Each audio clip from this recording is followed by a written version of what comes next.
جی، آج کا ہمارا ٹاپک ہے اردو گرامر۔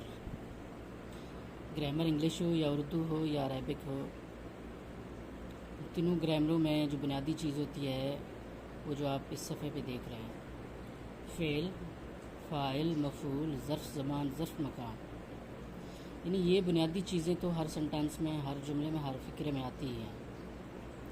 تو اس کی تفصیل تھوڑا سمجھتے ہیں کہ ان کی وضاحت کیا ہے اور ان کے کام کیا ہیں۔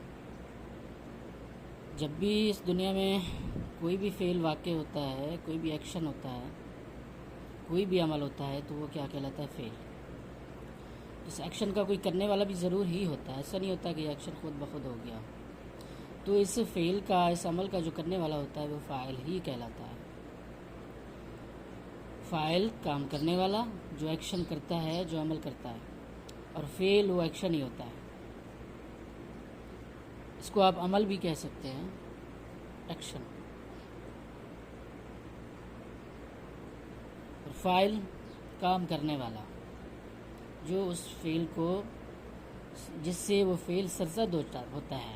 اور اس کے ساتھ مفعول ہے کہ مفعول اس کو کہتے ہیں جس پہ وہ فعل واقع ہو رہا ہوتا ہے، کام ہو رہا ہوتا ہے، جس پہ فاعل کا فعل واقع ہو اسے مفعول کہتے ہیں۔ اس کے بعد ہے ظرف زمان، ظرف مکان۔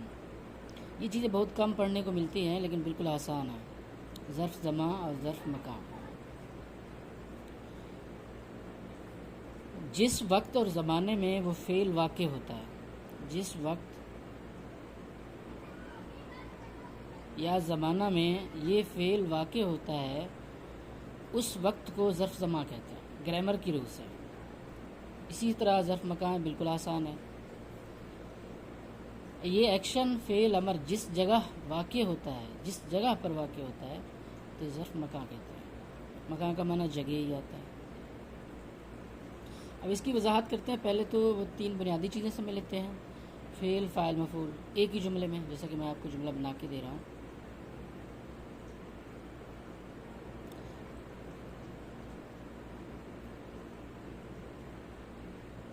خالد نے سبق پڑھا، خالد نے سبق پڑھا۔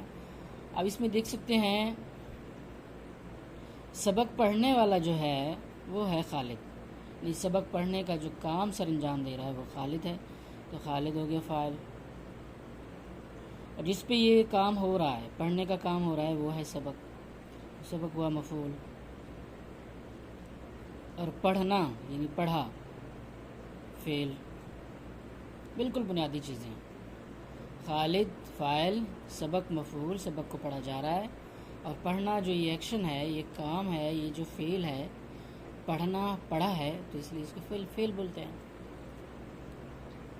اب اسی جملے میں ہم ظرف مکان اور ظرف زمان کو بھی شامل کر لیتے ہیں۔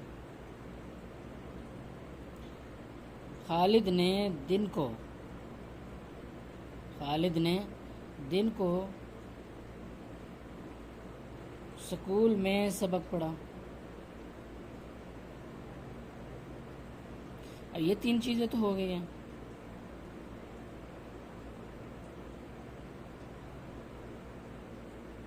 یوں ترتیب بھی رکھ سکتے ہیں آپ کی مرضی۔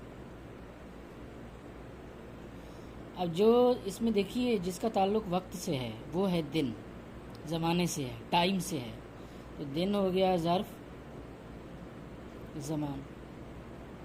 اور سکول کا تعلق کیونکہ جگہ سے ہے، مکان سے ہے، پلیس سے ہے، تو سکول ہو گیا ظرف